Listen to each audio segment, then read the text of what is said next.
مساء النور والسرور عليكم جميعا.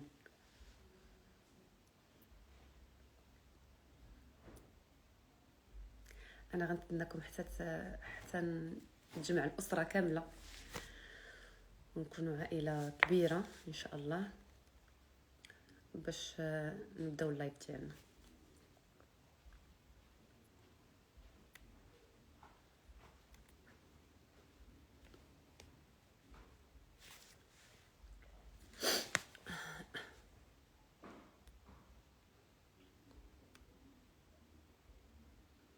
انا توحشتكم بزاف.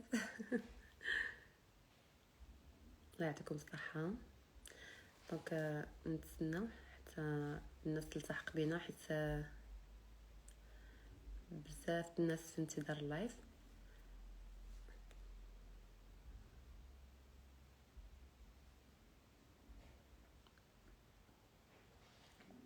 وان شاء الله هذا اللايف يكون لقاكم بصحه جيده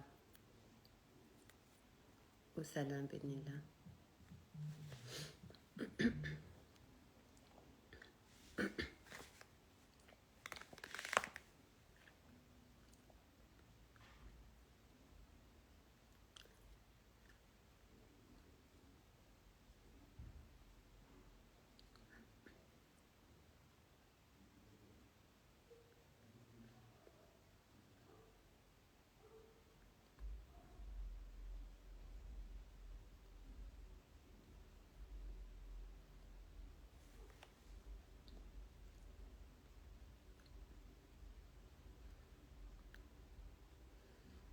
فريمون كل الحب والتقدير لكم. انه ما شاء الله كنشوف كم هائل ديال الناس باغيين يعرفوا الحقيقه وباغيين تفسير وتوضيحات على المغالطات اللي كتمر وكنشوفها وكنتاسف على هذه المغالطات اللي كيمر الرأي العام والوطن العربي الى غير ذلك. فوجب التوضيح.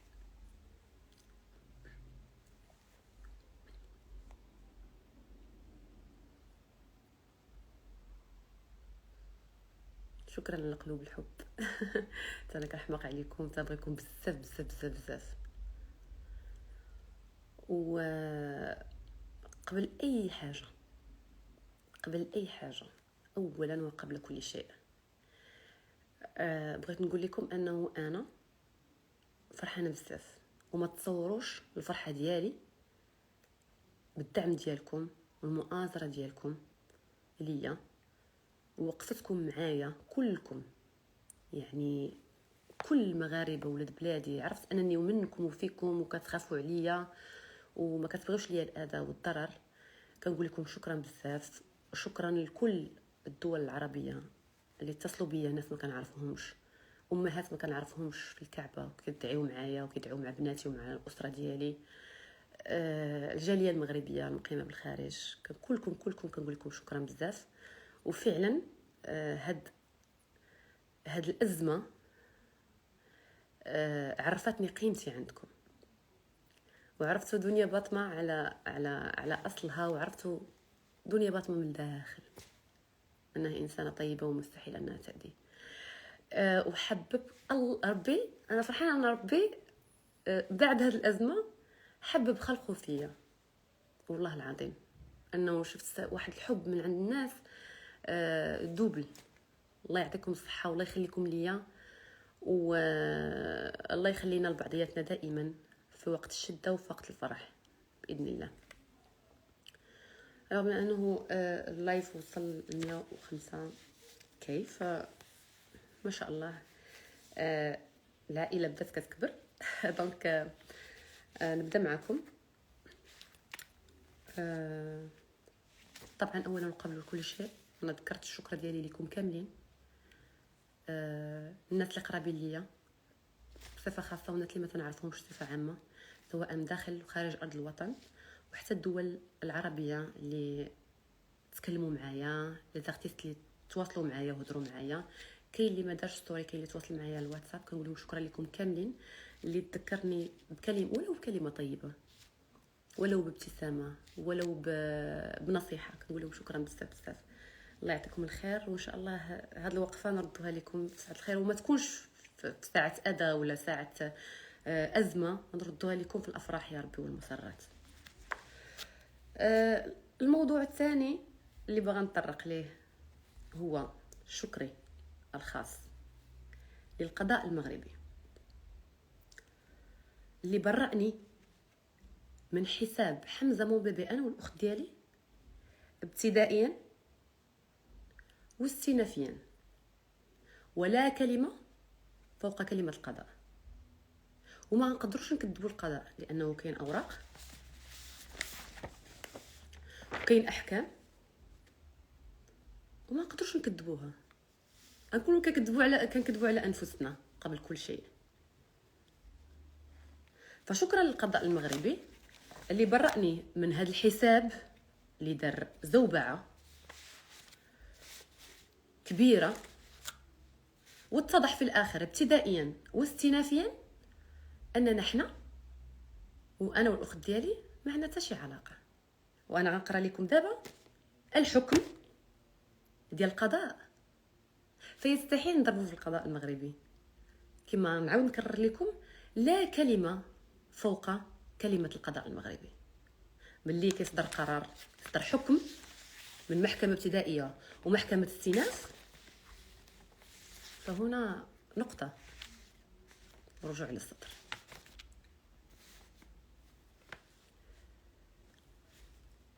هاد الزوبعة هادي أخواتي اللي كتشوفوا فيا دابا، وهاد الفتنة في البلاد بدات بمؤامرة محبوكة 100%، وكنسطر عليها بالخطوط الحمراء والعريضة. بدات بسكرينات مفبركة، بدات تحريض الصفحات على اليوتيوب، بدات تحريض موقع، بدات انه كيجيو ناس حدا المحكمه كتعطاهم مبالغ باش يضربوني الكرشي وانا حامله، وباش يشوهوا لي السمعه ديالي. بهذا الشيء باش بدات هذه الفتنه كامله وهذه المؤامره، لان كنقول لكم مؤامره وانا متاكده منها. وهذه المؤامره غنصدمكم بواحد الخبر، انه اللي كان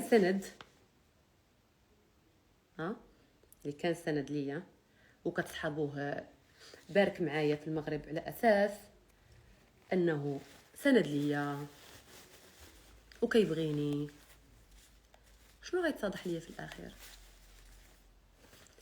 انه هو اللي كيخرج اسراري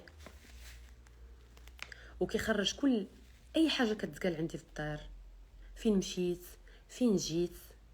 كنت كنوقف غير ناكل شي حاجه، كيوقف عليا واحد الموقع، كنقول اواه كيفاش يعرفوني انا كاينه هنايا. اتضح في الاخر انه كاين جي بي اس في الطوموبيله ديالي الى غير ذلك. هذه مجموعه من الاسرار اللي نتوما ما عارفينهاش. علاش كنرجع نقول لكم مؤامره؟ يعني اللي كان سند ليا تسمسر فيا مع الطرف الاخر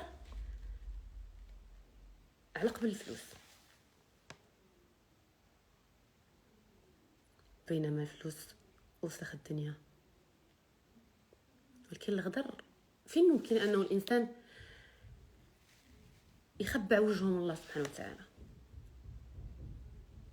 اوكي، غنمشيو للسيده او الناس اللي داروا الشكايه. منهم واحد السيده اللي كذبات الكذبه وتيقاتها. علاش؟ كطلعت السيده وكتقول لكم انا درت شكايه بالحساب، حتى لهنا حنا متفقين، درت شكايه بحساب حمزه موبيبي. يعني هي معينهاش فيا، هي ما دارتش شكايه باسمي باش تضرني او تدخلني السجن، وما دارتش شكايه باسم اختي، لا هي دارت شكايه بحساب حمزه موبيبي وفي الاخر الشرطه القضائيه اتضح لها انه حنا هما حمزه مون بيبي. لا يا ساده، غنكذبوا محضر ديال الفرقه الوطنيه؟ لا، يمكنش ليا نكذب الفرقه الوطنيه. انا هذه غنحطها لكم في ستوري من بعد غتشوفوها. هذه شكايه ديال هذيك السيده اللي كتدعي انها دارت شكايه بحساب حمزه مون بيبي. لا، هي اشارت بالاصابع لدنيا باطمه وختها، وانا غنذكر لكم السبب علاش دارت بيا الشكايه، انني انا وراء حمزه مون بيبي. اسمعوني مزيان.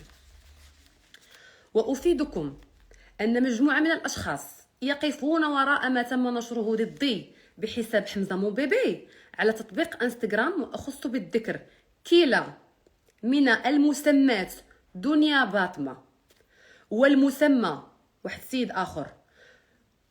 ويرجع سبب هذا التشهير في حقي الى عدم دعوه المسمات دنيا باطمه الى حفل خطوبتي. تخيلوا السبب علاش دارت بيا الشكايه. ولاسباب شخصيه اخرى. اولا، انا ما عنديش بيك علاقه شخصيه وما كنعرفكش، وانا كنت سباقه بالحفلات ولا انتظر من احد دعوه. كنت سباقه بالحفلات الفخمه لبنياتي، وكنت من الصواب والادب انني كندعو اللي معايا زملاء في الوسط الفني، وكانت هذه السيده وحده منهم. انا من عادتي كنكبر بالناس، هذه هكا كبرت كنكبر بالناس، يعني ما عنديش علاقه شخصيه بها. حتى اللي كان يعني كتتصل وهذا كانت واحد البنت معايا، يعني ما عنديش علاقه بك شخصيه باش تكتبي ولي اسباب شخصيه اخرى. ما كنعرفكش.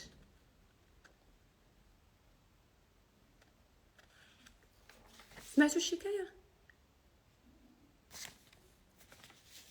ماشي مشكل.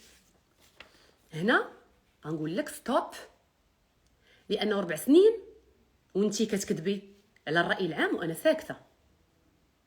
4 سنين وانتي كتحرضي القنوات ومنهم صحابك اللي كتطلعي وتدردكي معاهم وتشطحي، انا ساكته.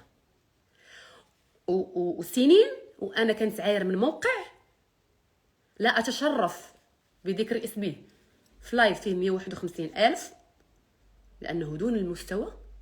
واخا اللي كيسب ليا في الشرف ديالي وفي السمعه ديالي وفي عائلتي الى غير ذلك، كنت طلعت تغني معاهم واصدقاء ديالك الروح بالروح.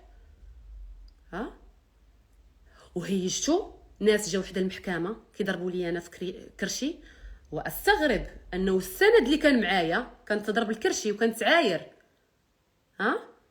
وكانت هان، وتعرضت لجميع انواع التنمر والحقره الى غير ذلك، والدفال بنادم تيدفل عليك حدا المحكمه حشومه هو كيتفرج. انا كنت كنحط علامات استفهام على هذا الامر، حتى الاخر عاد غنكتشف مجموعه ديال الاشياء. كاع هذا الشيء وقع ليا وعمري 4 سنين ما طلعت وشوشت على القضاء المغربي ولو بكلمه، بالرغم من انه تبرأت انا واختي ابتدائيا واستئنافيا، وهذا الشيء اللي غنطرق ليه دابا لانه كذبت كذبه اخرى وطيقاتها. وانا دابا غادي نمشي ونقول لكم الحكم ديال القضاء المغربي اللي لا كلمه فوق كلمه القضاء المغربي.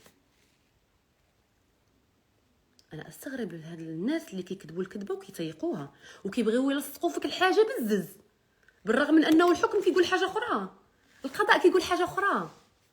وللعلم لانكم نتوما اخوتي يمكن كاين الناس اللي ما عارفينش القانون. انا دخلت العالم المحاكم عاد استوعبت بزاف ديال الحوايج.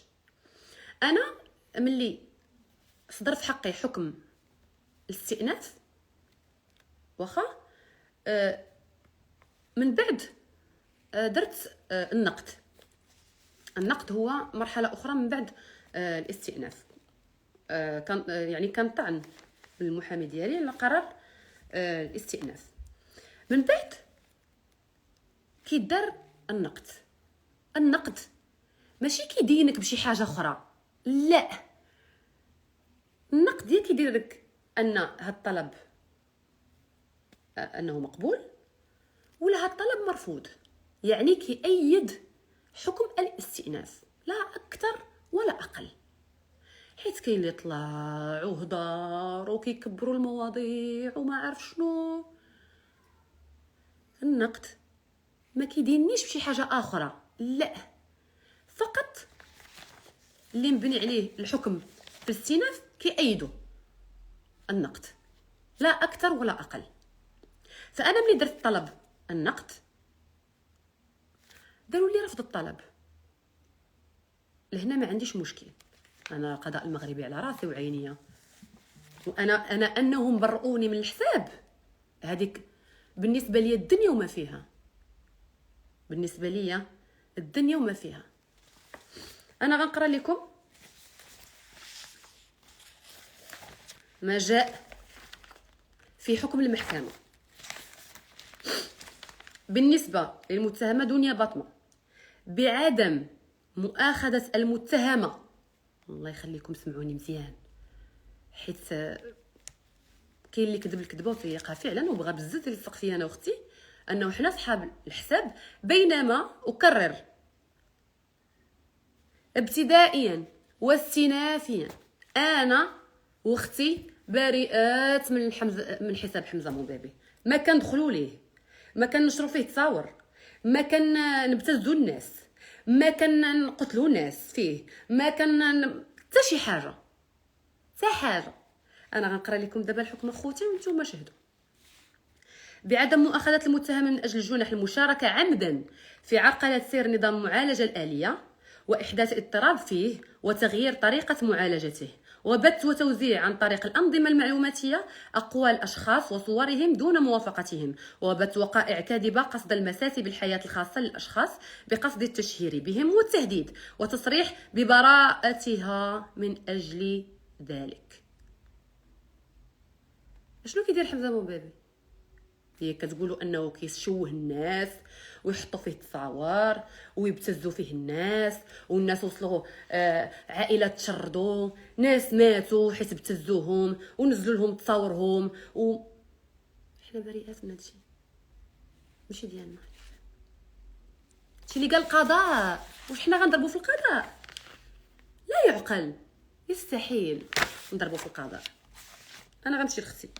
بالنسبه للمتهمه ابتسام باطمه بعدم مؤاخذه المتهمه من اجل جنح الدخول الى نظام شهاده الدخول الى نظام هو دخلي في داك الحساب، ما كايناش، تبرأنا من هذا الشيء، حنا ماشي مالي الحساب وحنا ما كنبتوش فيه تصاور وما كنشوهوش الناس وما كان هذا الشيء كله تبرأنا منه، ماشي حنا حمزه موبابي وما عندناش القين السري. هذا في الاستئناف، في الاستئنافيه الحمد لله تكتب لينا البراءه ديالنا بنفس هذا الشيء، وضاف انه ما عندناش القين السري، يعني ما كنقدروش ندخلوا لهذا الحساب، حنا ماشي ماليه. فحشومه وعيب وعار انه الانسان يكون كبير وعنده عقل ويبقى يضلل الراي العام ويبقى يكذب عليه طول هاد السنين ويبقى يتعنى بالقوه. يتعنى بالقوه يموت بالضعف، والقوي ما كيضرش، الضعيف اللي كيضر. القوي عمره ديما قلبه كبير، ديما الا تقالت في حقه شي كلمه الا كانت زوينه كتزيدو ثقه في النفس، الا كانت خايبه انا واثق في نفسي ما تهز فيا حتى شي شعره هذيك الكلمه، ولكن تهز فيا شعره الا كنت انا دايراها. ملفز كيقفز، ولكن انا ملي نكون ما دايرهاش بالعكس. 4 سنين كنقول لكم انا واحد الموقع نازل فيا ليل ونهار وانا عارفه شكون اللي كيقول ليه هكا باش تبقى تنازل على كل 4 سوايع، ولكن ما كيهزو فيا حتى شي شعره، لانه كل ما يقال لا يهمني، ما كيعنينيش، حيت انا ماشي كما كيقولوا، دونك ما كيعنينيش. الله يحسن العوان كياخذ فلوس، خاصو فلوس، الله يحسن العوان. الا كان هذا غادي انا سميتي غتزيدوا شويه د الفلوس باش يقدر يصرف على عائله او انا ما عنديش مشكل، ولو انه في التنمر، ولو انه في كياكلوا في لحمي 4 سنين و5 سنين و6 سنين، ما عنديش مشكل. دخل على ولادك ووكلهم هذيك الماكله، وملي طلع عند سيدي ربي شوف شنو غتقول لي، وملي غنتلاقاو انا وياك تما ديك الساعه شوف شنو غتقول الله سبحانه وتعالى. انا نقرا لكم بالنسبه لاختي ابتسام باطمه. بالنسبه للمتهم ابتسام باطمه بعدم مؤاخذه المتهمه من اجل جنح الدخول الى نظام المعالجه الاليه للمعطيات عن طريق الاحتيال وعرقله سير هذا النظام واحداث اضطراب به وتغيير طريقه معالجته وبث وتوزيع عن طريق الانظمه المعلوماتيه اقوال اشخاص وصورهم دون موافقتهم وبث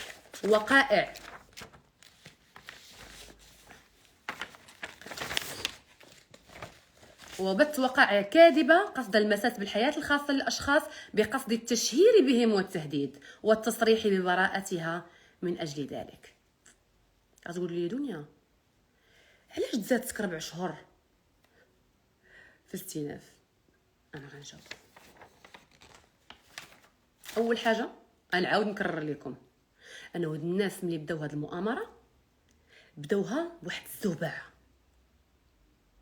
لا هما قاصدين يعني كيفاش تم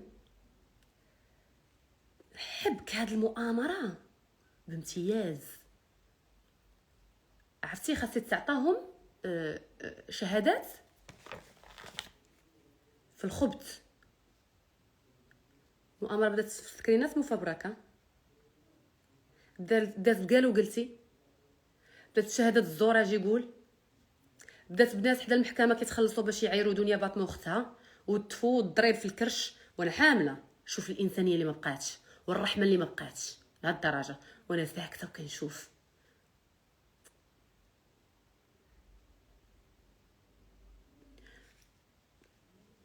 عشت كاع الظلم كنقول ماشي مشكل اسكت. عرفوا بانني انا ماده دسمه في الوطن العربي، لانه هما ما عارفينش لا اللي مشتكين لا داك الموقع اللي كيكتب ولا غيره غيراته، ما كيعرفوهمش في الوطن العربي عادي. يعني اذا فاتوا مطار محمد الخامس الله يعاون. فاستعملوا سميتي للضرر وتشويه سمعتي انا كدنيا باطمه، لانه شو غنقول لكم السبب شنو هو؟ حيت صوتي زوين. تخيلوا، حيت صوتي زوين وحيت جيت في واحد البيريود درت واحد تور في الصحراء، مشيت للعيون ومشيت للداخله ومشيت لطنطان ومشيت للقليمي ومشيت. ذنبي هذا، خاصني نتعاقب حيت انا صوتي زوين والدريه مؤامره حيت غنيت في الصحراء وحيت لبست الملحفه وليت كنمثل فوق الخشبه. فينكم من الله سبحانه وتعالى؟ فين غديروا وجهكم؟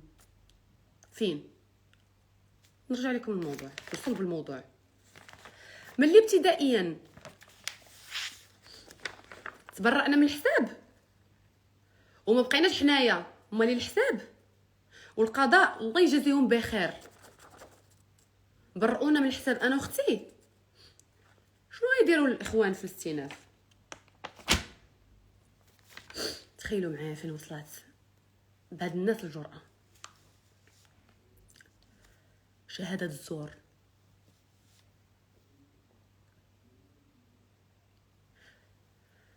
تشويش على الرأي العام، كبروها كبروها كبروها، زوبعة زوبعة زوبعة، ولا كلشي خايف من هاد الملف ورا ما فيه والو، ما فيه والو. قالوا حنا مواليه حنا ماشي مواليه، ما فيه والو. ولكن كيفاش بداوها بذكاء، الذكاء لواحد الدرجه ما تتصورش. غتقولوا لي داك الحساب مثلا مشيت هضرت شي نهار، انا فنانه كاع الناس كيدخلوا يهضروا معايا، هذاك الحساب تكلم مع مجموعه ديال الفنانين، بارك بزاف ديال الفنانين وجاوبوا قالوا لي الله يبارك فيك، وهضر مع بزاف ديال الفنانين. علاش بالضبط انا؟ علاش وانا ما قلت شي كلمه العيب، ما هضرتش وما عايرتش نهائيا. كفاكم مغالطات وكفاكم كذب، لانه انا 4 سنين ولا ساكته، دابا طالعه في 5 سنين. عمري شوشت على القضاء ولا طلعت للرأي العام وقلت وتكلمت. كنقول لكم غير حقيقه من بعد غتبان باذن الله.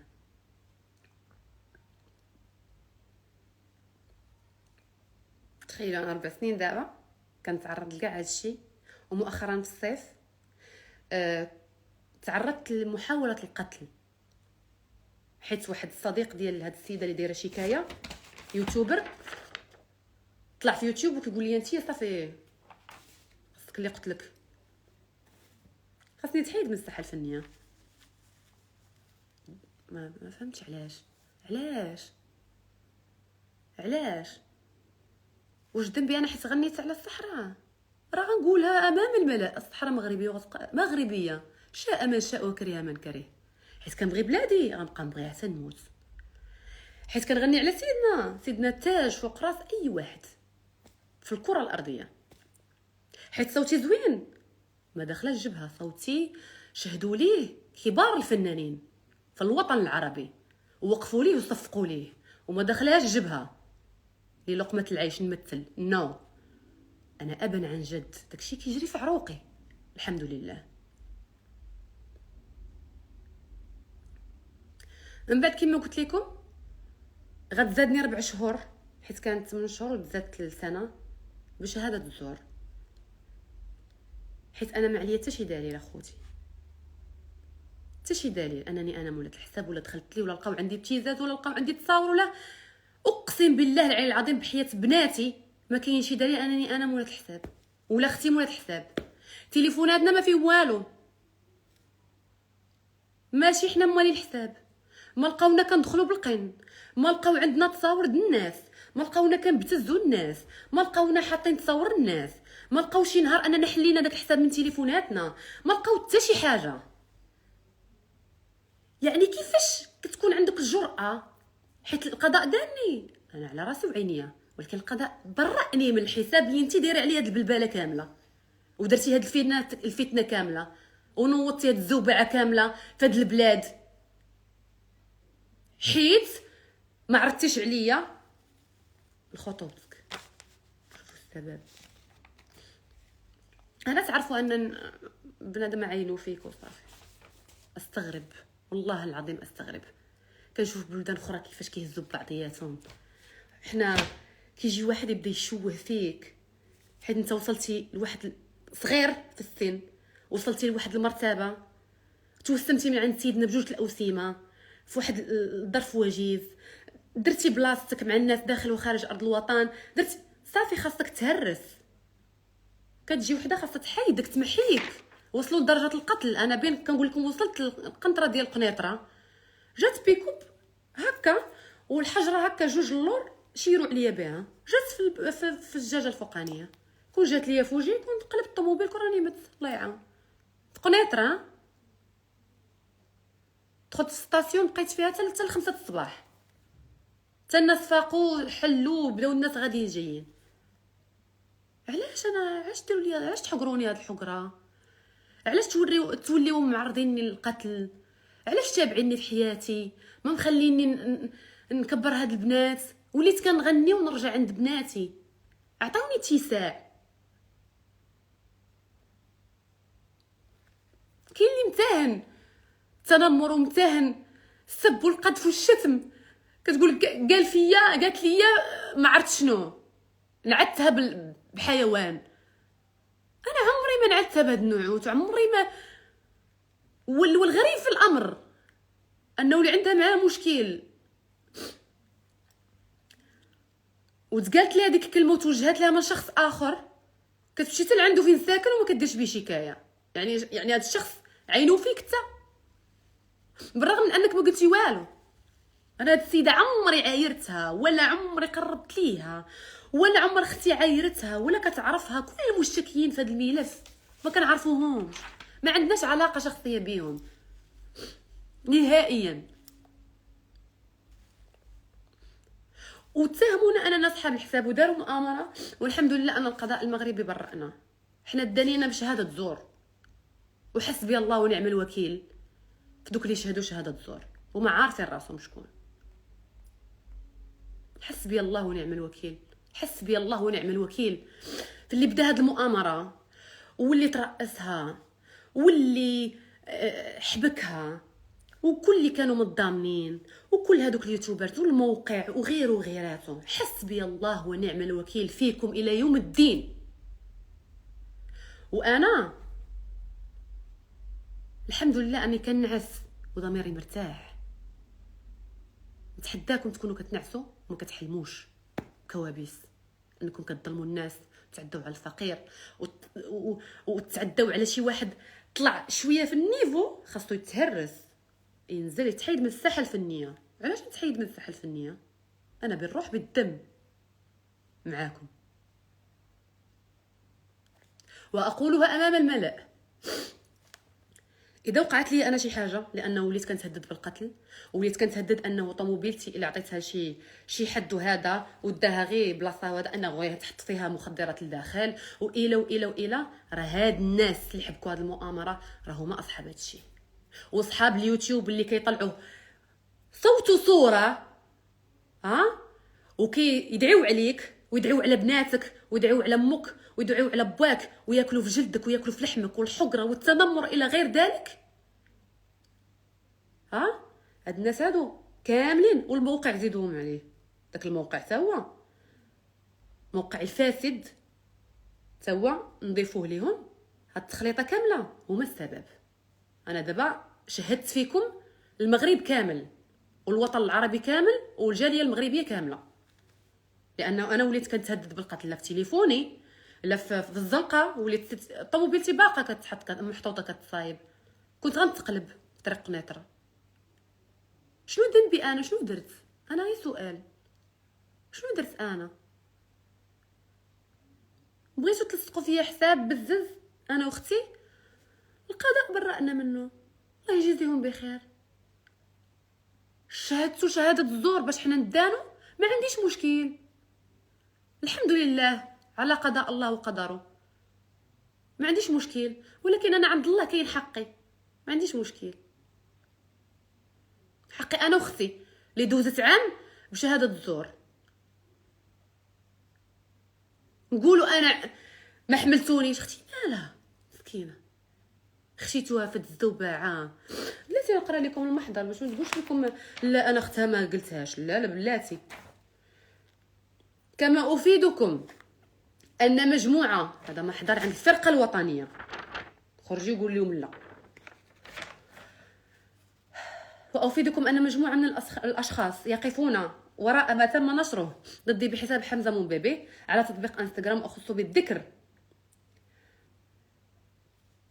هذه انا الاختي دارتها هي المسيره. كما افيدكم ان مجموعه من الاشخاص يسيرون ذلك الحساب، وهم المسمى شي سميات ديال شي دراري عمري سمعتهم ولا شفتهم ولا كنعرفهم، والمسمات ابتسام باطمه، والمسمات كذا كذا كذا، مجموعه ديال الناس بلا ما نذكر الاسماء ديالهم. حتى هي اختي شي هنا.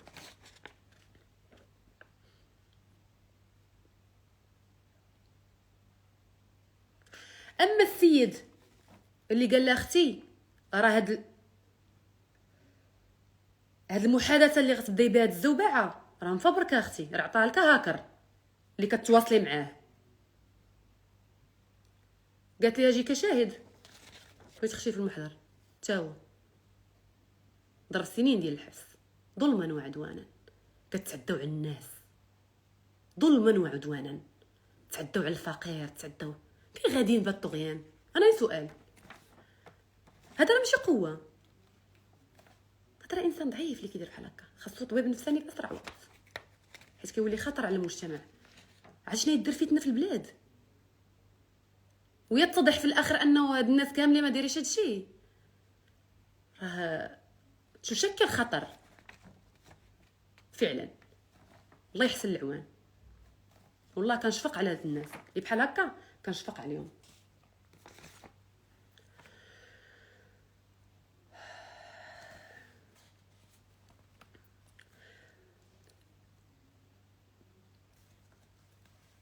يعجز لساني على انني نتكلم ولا نقول شي حاجه. كنتمنى حاجه اخرى من البرامج العربيه، من هذا المنبر كنوجه واحد الرساله لواحد من البرامج العربيه اللي كان مجموعه ديال الناس كيتمناو غير يبركوا في داك الكرسي باش يهضروا معاهم في طريق دنيا باطمه، ولاو تيبركوا تيهضروا. رجاء يا ايتي بالعربي، اذا حابين استشاره قانونيه او اي استفسارات عن ملف دنيا باطمه او ملف حمزه موبيبي اللي ما كيعنيناش، وهادشي قالوا القضاء حيت كاين باغيين يلصقوه بزاف. حنا عندنا حكم من المحكمه ابتدائيا واستئنافيا ان حنا ماشي حمزه موبيبي وما كندخلوش ليه وما كنقتلوش الناس فيه وما كنمتزوش الناس الى غير ذلك وما كنشردوش عوائل وما عندناش القين. هادشي قالوا القضاء. طلعي كذبيه، طلعي ضربي في القضاء. راه زدتو فيه، وصل السيل الذوبه، زدتو فيه وكثرتو فيه، كثرتو من الحقره والطغيان والكذوب على الراي العام وتضليل الراي العام، وكتمشيو للبرامج ديال برا ما عندكم تبيوهم التصيله وما كيعرفوكمش كاع، وتبداو تجبدوا في سميتي وتشويه السمعه. نتوما فين غادي بهادشي؟ انا بغيت نعرف فين. بركه من الكذوب. درت شكايه بالحساب، درت شكايه بينا بالاسم، ها هي عند الفرقه الوطنيه وغنحطها لك في ستوري. بركه من الكذوب. حنا ماشي صحاب الحساب، شاء من شاء وكره من كره، وبحكم محكمه ترفض لي طلب ديال النقد. ماشي دانوني في شي حاجه انا ولا اختي، نو، تأييد الحكم الاستئناف، يعني تا هما مبرئين من الحساب، يعني حنا باقيين مبرئين من الحساب، حنا باقيين مدانين غير شهاده الزور لا اكثر ولا اقل. ما عيرنا حد، ما عندنا صله بهاد الناس كاملين ولا عمرنا عيرناهم، ونتحداهم يجيبوا لي غير كلمه انا معيرهم فيها هكا صوت وصوره افلانه انت فاعله وتاركه، حيت ما عرضتش عليا الخطوبه.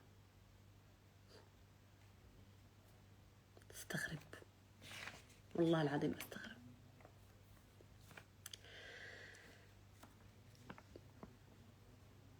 المهم نقدر نقول لكم انها مؤامره محبوكه بامتياز. درسوها دراسه من الطراز الرفيع، يعني هذا اللي درسها واو واو واو واو. وعلاش؟ حيت غنيت في الصحراء، حيت صوتي زوين وغنيت على الصحراء وعلى سيدنا وعلى بلادي. انا ماشي ذنبي، راه كنقول الصراحه، انا مواطنه مغربيه قبل ما نكون فنانه، راه كنتسطع على بلادي ونتسطع على سيدنا ونتسطع على الشيخ القضاء المغربي. وخا يقول لي عندك 5 سنين، انا كنتسطع على بلادي، حتى حاجه ما غتكرهني في بلادي. قضاء على راسي وعينيا، اي حاجه يقولها ما كايناش كلمه من فوقه. وكيف ما قال حنا ماشي حمزه من بيبي، فلا كلام فوق كلمه القضاء. مبرئين استئنافيا وابتدائيا، وحنا دابا مدانات، واختي دخلت الحبس بشهاده الزور. اجي تيقولي وجيت تقول هكا باش مشات هاد المؤامره. مع الاسف انا بغيت حقي، ما كنطلب حتى شي حاجه. ايتي بالعربي، الا بغيتوا استشاره قانونيه اتصلوا بالمعني بالامر اللي المحامي ديالو بامكانه يعطيكم استشاره قانونيه فيها كل المعطيات، بلا كذوب، بلا زياده، بلا تشويه سمعه، بلا نقصان، لانه هو اكثر انسان مطلع على الملف وكيعرف خبايا الملف ودارس الملف ويعرف تعليل الملف ويعرف حكم المحكمه ويعرف غيره وغيراته. مشيوش لشخص اخر صديق الجهه الاخرى ويعطيكم معطيات رجاء وشكرا. هذا يسمى تشويه السمعه، وهما هذا هو هدفهم. علاش؟ راه انا باقا كنتسائل علاش، اقسم بالله العلي العظيم من 4 سنين وانا كنتسائل علاش، وكنقول الحمد لله على قضاء الله وقدره وانا باركه. ولكن باش تولي بنتي تجي عندي مسكينه من المدرسه وتقول يا ماما علاش كيعايروك في اليوتيوب، كنعرفش واش نجاوبها. كنقول يا حبيبه هذا الظلم، الحمد لله. كتقول لي مسكينه الحمد لله وكتمشي. ما بقات رحمه، ما بقى انسان عنده ضمير ولا احساس وحتى حاجه. هاتي 4 سنين وانا كنستغرب وصلت لاشد انواع الحقره والتنمر الى غير ذلك. كل شيء مشكل. سكتي، ما تشوشي على قضاء، ما تخرجي وتتكلمي. عائلتي كتسب، اختي دخلت للسجن بشهاده زور، حنا ساكتين كنقول ربي يدير لينا شي تاود الخير. وانا فرحانه ولو انني مدانه. انا متاكده انه مبردش لكم القلب، لانه هاد الادانه شهاده زور. انت عارفه وانا عارفه وكلكم عارفين انها بشهاده الزور حنا دانينا. ما عندنا حتى شي دليل في التليفون ديالنا، لا انا لا اختي، حتى شي دليل. دانينا بشهاده الزور. والقضاء المغربي اللي كنشكرو من هذا المنبر كنقول ليه شكرا ليك جزيل الشكر انك برأتينا من الحساب وقلتي كلمه حق، ولا كانوا هاد الناس كلاونا.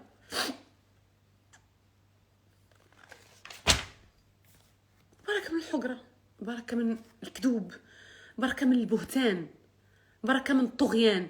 هذا راه طغيان. عرفتي لو واحد يكون طاغي، عرفتي اخرته كيفاش كتكون؟ اتقوا الله في انفسكم، اتقوا الله في انفسكم، وعند الله تلتقي الخصوم. انا عمري غنسمح لكم لا دنيا ولا اخره، وحسبي الله ونعم الوكيل فيكم. في كل نهار انا بكيتو، وفي كل نهار امي بكات، وفي كل نهار اختي كنت ما كنقدرش نسال النوسيه، كنقول لا مناش اختي، ما نعداش مزيان وحامله وكنبقى داركه في الليل. كنعس داركه كنقول حاجه اختي ما نعداش مزيان. تعديتوا علينا، الله ياخذ فيكم الحق.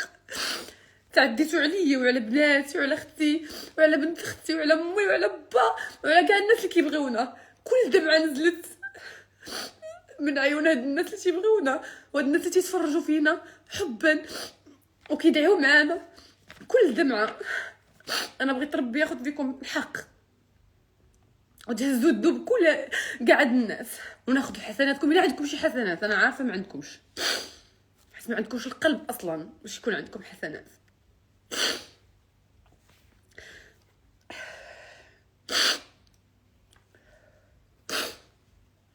حاجه اخرى اللي ما قلتش لكم الراي العام، هاد الناس اللي كيطلع ويقول لك انا لا، انا فقط الانسان مدان، هذا بردني وخدا لي حقي، ما نبغي لحد الحبس. كيف يعقل ما تبغي لحد الحبس وهذاك الشخص عارف انه انا الا تزاتني شي شكايه اخرى ولا هذا اعتقال، ودرتو شكايات كيديه في كل انحاء وشتى المدن المغربيه باش دنيا باطمه تعتقل. ما فهمتش علاش كتعطيو الراي العام والناس وجهه وانتم عندكم وجه اخر في الكواليس. لان عيت وانا ساكته وشاده، هذا الله. ما بغيتوش تزكاو، ما بغيتو تسكتوا، ما بغيتو كنقول حشومه اليوم غدي تسكتوا، اليوم غدي تسكتوا، ولكن صافي الصبر كيدبر. وانا انسانه، انا ماشي حديد، ما عنديش قلب وما عنديش احاسيس وما عنديش عائلات. انا انسان، انا كنحس فعلا. انا نصبر، انا انسانه صبوره لابعد الحدود، انسانه قويه لابعد الحدود، ولكن ما كنصبرش على الحقره، ما نصبرش على الكذب والبهتان. او مجندين صديق ليكم هذاك اللي في امريكان، هذاك الفاسد اللي كيهضر على الفساد، هو اكبر فاسد. وطالع يهضر 4 سنين هادي ويحلف فمه على اساس انه فاهم الناس كاملين ما فاهمينش. هو ما كاينش شي كلمه ممكن انها ولو انها كلمه تكون بحق واخا ولو خايبه، ما غتكون خايبه، تكون زوينه عليه. يضرب في القضاء ويعاير في القضاء المغربي. القضاء المغربي بزاف عليك، ويعاير فينا وياكل في الحنه ويتنمر، وانت صديقته. مالي ما مشيتش درت لك شكايه قلت لهم لا راه كانت دايره حفله هي وياه وكيشطحوا وكيردحوا، وهي اللي كتقول ليه شنو يقول. مالي ما درت انا هاد الحاله. على حنا الا كنا باركين حدا شي حد وقال كلمه تحسب علينا حنا؟ في كاين هادي بغاف.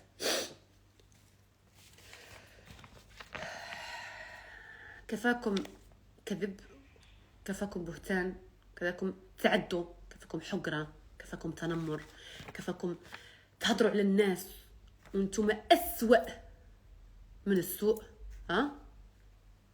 كفاكم شكايات كيدية، كفاكم شهادة الزور، كفاكم. راه ملي غتلاقاو عند سيدي ربي اش غتقولوا ليه؟ راه انا هذا هو السؤال ديالي. ملي غطلع انت وانتيا اللي كنتو سبب انكم دخلتوا فلانه وخليتوا بنتها مسكينه برا وما كتشوفهاش عام، ولا انا اللي حاولتوا انكم تهرسوا لي الكارير ديالي وتسدوا عليا وما نمشيش. راه واخا ما نمشيش، راه هنا كنقول لكم بالروح بالدم جيت ودرتوا لي كاع هادشي وانا اللي خدامه الحمد لله برضات الوالدين ورضا الله سبحانه وتعالى، حيت النيه الزينه. بهاد الازمه هذه على فكره نتوما اللي درتوا هاد المؤامره راه كنتوا غير سبب، كنتوا غير سبب فقط، يعني ما تدصروش. كنتوا السبب انه تقلب الموازين وربي يحبب فيها خلقه الدوبل والتريبل. ما نعاودش لكم كيفاش الناس ولاو كيبغيوني عكس اشخاص اخرين، والحمد لله انا فخوره بهذا الشيء. مدانه ظلما وعدوانا بشهاده الزور، وفخوره انني ماشي مولات حمزه مون بيبي انا واختي، والقضاء برأنا الله يجزيهم بخير، وراسي مرفوع والنعس مرتاحه، ضمير مرتاح في الليل، ظلما وعدوانا بشهاده الزور. حنا القضاء ديالنا طبعا ملي كيجي واحد يشهد هذا صافي الشهاده كتمشي عليك، واخا ما يكونش شي دليل ملموس ولا يلقاو عندك شي حاجه، لانه حنا راه تليفوناتنا ما فيهم حتى شي حاجه لنا لاختي، حتى شي حاجه كتدل على انه حنا داخلين القن، ولا حنا لقاو عندنا، ولا حنا مالين الحساب والو، ولا حنا عايرين ديك السيده والو. الحمد لله كنشكر القضاء المغربي على انه برأنا، وانا دابا راسي مرفوع وفخوره، والحمد لله اننا كمواطنين مغاربه، انا قبل ما نكون فنانه انا مواطنه مغربيه بنت الشعب، وبامكاني نستافد من العفو الملكي. الله يخلي لنا سيدنا والله ينصره ويخلي لنا بلادنا. الحمد لله الحمد لله الحمد لله الحمد لله. انا تانا بنادم وتانا مواطنه بحال هذا الشعب، وبامكاني انني نستافد من العفو الملكي. الله يجزيه بخير سيدنا. و كنبغي نشكركم كاملين ونقول لكم شكرا بزاف بزاف بزاف على الوقفه ديالكم، لا معايا لا مع اختي. يعني والله ما عرفتش شنو نقول لكم. كلمه الشكر هذه قليله بحقكم بزاف بزاف بزاف. الله يحفظكم ليا ونردها لكم في وقت الفرح والمسرات. ما بغيش انكم تمروا بحال هذه الازمه وبحال هذه الحقره وبحال هذا نهائيا.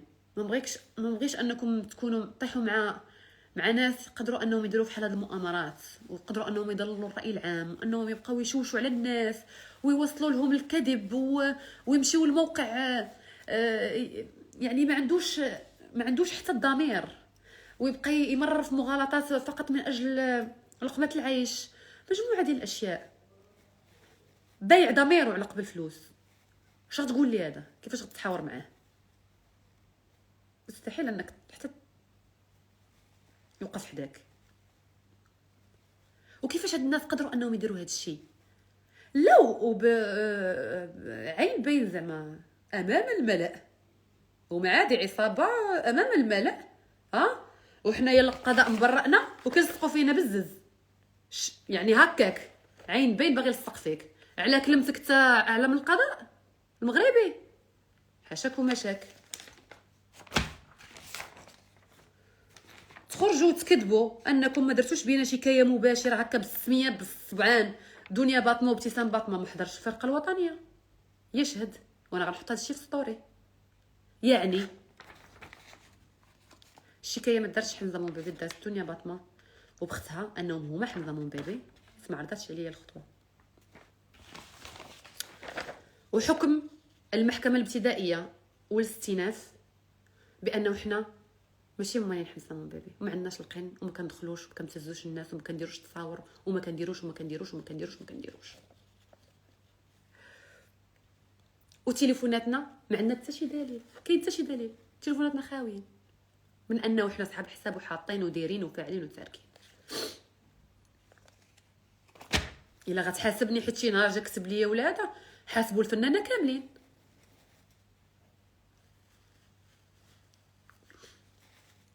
حساب كان كيهضر مع المغرب كامل وما قلتي انه حنا ماليه وحنا كننزلوا فيه، القضاء قال لك لا اختي هما ماشي هما، ما عندهمش المود باس، ما كيدخلوش ليه، ما كيشوهش الناس فيه. يعني سيري قلبي على حمزه مون بيبي، انا كنقولها لك، سيري قلبي عليه، قلبي على هذا اللي حط لك ما عرفت شنو داكشي في حمزه مون بيبي وما عرفت شنو داكشي، سيري قلبي عليه. راه حنا راه برأنا القانون، راه كلمتك ماشي فوق القانون، لا انت ولا غيرك فوق القانون. والدانينا بغيتو ولا كرهتو يا صحاب المؤامره، الدانينا بشهاده الزور. من غير تبارك الله دوك التحريضات اللي كتحرضوا والتنمر والضرب والعنف والقسوه والرحمه ما كايناش والشفقه ما كايناش، تمرير مغالطات، وتعيطوا البرامج عربيه ما كيعرفوكم حتى فين نابتين، كيعرفوا دنيا باطمه وتقولوا ما فين دنيا باطمه. انا نحشم بعدا واحد ما عارفنيش نعيط ليه نقول ليه فلانه راه بصفتك شنو، بصفتك شنو، بصفتك شكون انت. وداك الموقع تاويا اشفق عليكم، اقسم بالله اقسم بالله انا يكفيني الا شي حد اخر تكفيه الادانه، انا يكفيني حبكم ليا، يكفيني حب المغاربه والامهات اللي كيدعوا معايا من الكعبه ويدعيو في الظالم. عرفتي شنو هزيتو؟ انا داني 7 عام، نتوما دانيتو حياتكم كامله امام الله سبحانه وتعالى محكمه الفوق. عرفتي الادانه تاع المحكمه الفوقانيه، المحكمه الالهيه. وفي الايام المقبله اقسم بالله لا غنشوفكم كدوزو من اسوأ من داكشي اللي دوزتوني منه، حيت ربي ما كيبغيش التعدو، ما يبغيش الظلم نهائيا. اخيرا وليس اخرا كنبغي نشكر القضاء المغربي، شكرا لكم جزيل الشكر لانكم برأتونا من هذا الحساب اللي هاد الناس 4 سنين وهما باغيين يلصقوا فينا بالزز، واتضح انه حنا ما لا من بعيد ولا من قريب كندخلوا لهذا الحساب ولا كنشروا فيه ونبثوا فيه تصاور ديال الناس ولا نشوهوهم ولا نهددوهم ولا نبتزوهم ولا غير ذلك. هادشي كله غنزل لكم في ستوري باش تشوفوه، ولا كلمه فوق كلمه القضاء، ولا استفسار او توضيح انه بعد رفض الطلب في محكمه النقد التي ايدت حكم محكمه الاستئناف بمراكش، كاينين مجموعه ديال المحطات او الخطوات باقي ما ساليناش. انا كنطلب حقي، باقي ما ساليناش، باقي غنطلب حقي ونناشد ونغوت بصوت عالي ونقول انا بريئه انا واختي من هذا الحساب. ماشي انا اللي قلت ولا انت اللي قلتي ولا الكذابين، لا، القضاء المغربي اللي كنشكروا جزيل الشكر. شكرا ليهم، شكرا للنيابه العامه، شكرا كلشي الامن الوطني، كلكم كنقول لكم شكرا بزاف بزاف بزاف. يكفيني هاد البراءه ويكفيني حب هاد الناس، ولو انني ندان بشهاده الزور اللي جابوها هاد الناس ما عنديش مشكل، ولكن الحمد لله انه كاين مجموعه ديال المحطات من بعد رفض طلب، كاين اعاده نظر، مجموعه ديال الاشياء. وكنتمنى انه صوتي يوصل وانه ناخذ حقي، لانه فعلا تعرضت لمؤامره ما يمكنش تخيلوها، ما يمكنش تصوروها، الحقره ما يمكنش تخيلوها، ما يمكنش تصوروها. تعرضت للتهديد للقتل هكاك في الطريق.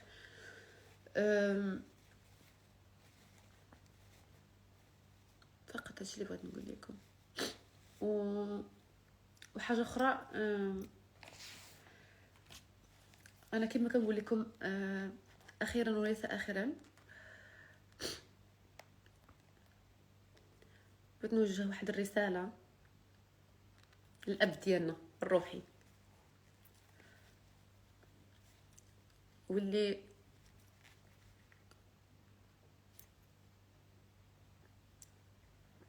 ما تعلمناش منه الحقر، تعلمنا منه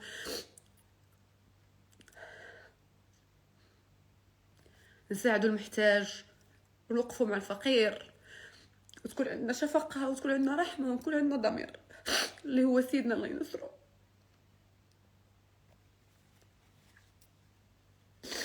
لأنه عيت الصراحة، هاد الناس ما بغوش يخلوني في حالي،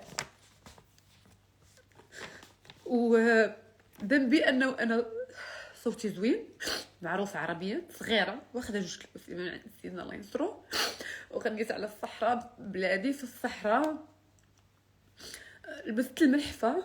هذا ذنب ما عرفتش شنو الذنب اللي دايره، انا باقا ما عرفتش. شي حد يقول لي انا شنو داير؟ حمزه موبيبي برأنا من القضاء. يعني علاش هاد الناس دايرين هادشي؟ غير انه كيشوهوا بسمعه وحده كانت رافعه رايه البلاد فين ما مشيت، شوفوا سمعه بلادي وانا عندي غيره كبيره على بلادي. يعني ملي وليت ملي كنهضر مع ناس مثلا من الخليج او غيره كيقول لي انتيا، كنقول لهم من كازا، كيقول لي ولكن فين كنت؟ كنقول لهم كنت عايشه في مراكش. اللي كان فيها داك الزوبعه وداك. علاش شو هاد البلاد بحال هكا؟ هذاك الموقع الفاشل. انا ما فهمتش كيفاش مخلينك حل الريدوس لدابا وانت كتشوه في هاد البلاد، ما فهمتش، استغرب. الى الناس كيدخلوا للسجن على السب والقذف والشتم، انت راه اجرام، انت وغيرك والناس اللي محرضينك وغيرك وغيراتك اللي في اليوتيوب، نتوما مجرمين كذابين طغاة مشوشين على راسكم وعلى الرأي العام وعلى البلاد وعلى ما يعجز اللسان عن وصفكم الصراحة. بغيت نقول واحد رسالة لسيدي صاحب الجلالة الملك محمد السادس، مولاي صاحب الجلالة الملك محمد السادس ملك المغرب، حفظكم الله وسدد خطاكم. بعد تقديمي لفروض الطاعة والولاء مشفوعة بأسمى عبارات الولاء والإخلاص الرائعين والدعوات الصالحات لحضرة مولانا وسيدنا جلالة الملك محمد السادس، نصرك الله وحفظك بما حفظ به الذكر الحكيم، وأقر عينك بولي أحدك المولى الحسن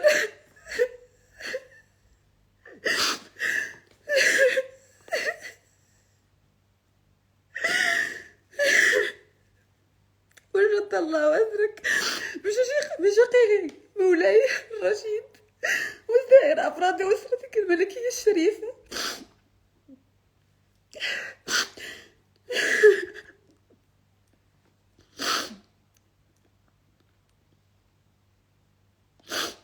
أنا دنيا بطمة رعية من رعاياك الأوفياء، أن تتفضل وتشملني بعفوك، وأن ترحمني وترحم بناتي وترفع عني هذا البلاء.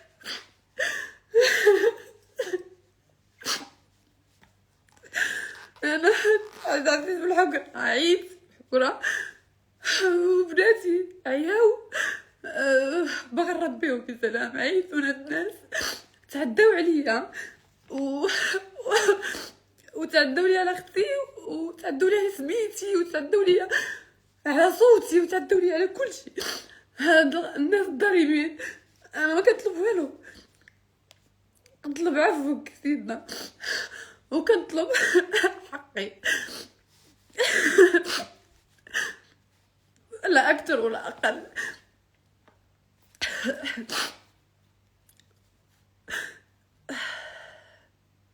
وبكائي مش ضعف، وانتم يا اصحاب المؤامره على درايه بهذا الموضوع. انا قوة ما تخيلون، ولكن ويلكم من رب العالمين. فين غتهربوا من الله سبحانه وتعالى؟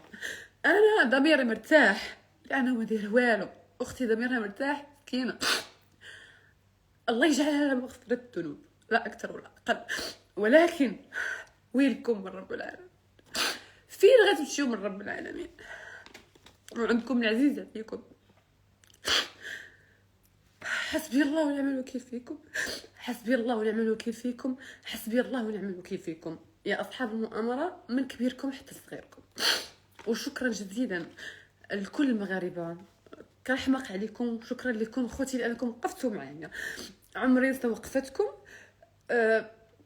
وشكرا جزيلا للقضاء المغربي النزيه اللي برأني أنا وأختي ابتدائيا واستئنافيا من هذا الحساب المشؤوم، اللي صحابو هما واقيلا اللي دايرين الشكايه، هما صحابو قادينو وصايبينو بغاو يتعداو على الناس. وهذا المحضر اللي كيكذبوا كيقولوا ما درناش شكايه فلانه وفلانه، الدنيا باطمه واختها، ها هو المحضر عند الفرقه الوطنيه، ما داروش شكايه بالحساب، بدنيا باطمه واختها. اللي دخلني في هذه الزوبعه ودخلنا في هذه المؤامره الله ياخذ فيه الحق. حسبي الله ونعم الوكيل، حسبي الله ونعم الوكيل، حسبي الله ونعم الوكيل. واخيرا شكرا لصاحب الجلاله انه متعنا كمواطنين كمواطنين مغاربه كلنا سواسيه بالعفو الملكي. والله يحفظه ويحفظ بلادنا ويحفظ صحراءنا المغربيه، وكنحماق عليكم كاملين. شكرا لكم بزاف بزاف بزاف. باي باي. كنتمنى انه الصوره وضحات بالدليل والبرهان وبكلام القضاء اللي ما كاينش كلمه فوقه، ونتمنى انني وصلت تفسير وتعليل صحيح، ووضحت لكم انه كل ما يروج اشاعات ومغالطات. وحسبي الله ونعم الوكيل في هاد الناس اللي داروا هاد الزوبعه وفتنه في البلاد، وحسبي الله ونعم الوكيل في هاد الناس اللي ما عندهم لا شفقه ولا رحمه. وكل من كيادي اخوه المسلم كنقول لي الله ياخذ فيك الحق. وكنحماق عليكم، حقنا عند الله سبحانه وتعالى. وانا متاكده كما قلت لكم باقا ما ساليتش، انا حقي عمري من احنا علمنا سيدنا وعلمونا جدودنا ان حقنا مقوره حتى ناخذوه اذا كنت مظلوم.